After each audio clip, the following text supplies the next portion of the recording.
गुरुदेव, भव्य मंदिर बन रहा है, दिव्य मंदिर बन रहा है। अपने आप में वो एक कला का बेजोड़ नमूना होगा, नागर शैली में तैयार। उस मंदिर को लेके सोचा है कैसा होगा? कभी आप अपने मन में सोचते हैं? हाँ जी, निश्चित सोचता हूँ। हमने भी उनको सम्मतियां दी हैं कि ऐसे बनाओ, ऐसे बनाओ, ऐसे बनाओ, ऐसे बनाओ। तो हम लोगों की सम्मति के आधार पर ही वो मंदिर बन रहा है। आपने क्या क्या सुझाव दिए थे, अगर आप बताना हमने चाहें?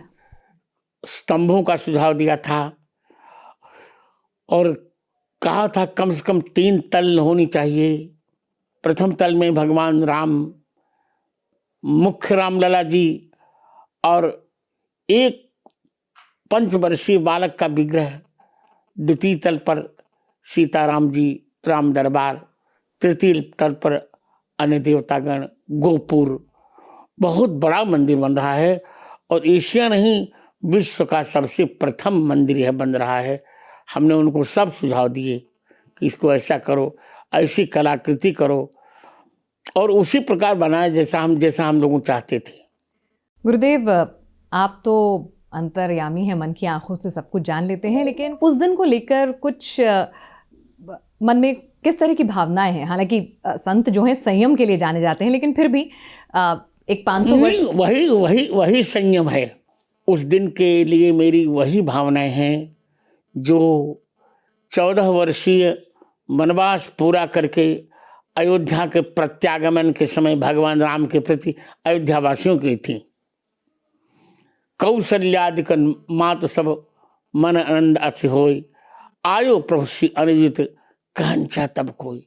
अब तो एक एक पल, एक एक कल्प के समान बीत रहा। जल्दी वो दिन आए, जल्दी 22 जनवरी आए, वही जल्दी 12 बजे, जल्दी 29 मिनट पूरे हों और उस समय रामलला जी गर्भगृह में विराजमान हों।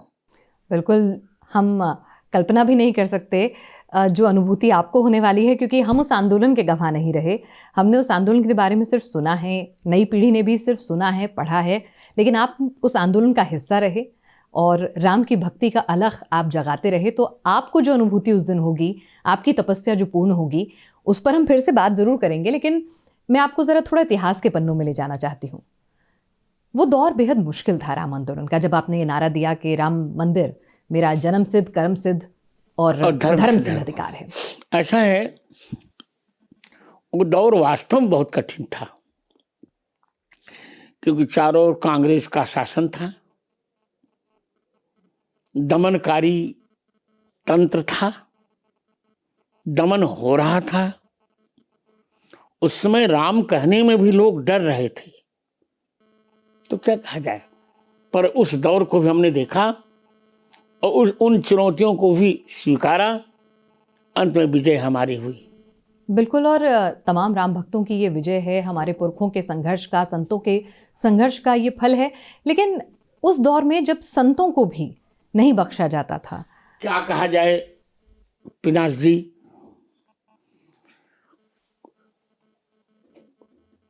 31 अक्टूबर और 2 नवंबर 1990 का दिन भूलता ही नहीं हमको, जब निहत्थे राम भक्तों पर गोली चलाकर सरयू मां को खून से लाल कर दिया गया था।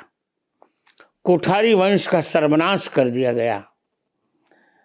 हजारों लोगों ने अपने प्राण गंवाए। कहा जाता है 16 लोग मारे गए थे, और 16 नहीं बल्कि 1600 लोग मारे गए थे। वो दिन तो सामान्य नहीं था, परंतु उस अपमान का बदला भगवान ने लिया और 6 दिसंबर 1992 को हम लोगों ने वह कलंकित ढांचा सर्वदा के लिए सरयू मां में ढहा के फेंक दिया।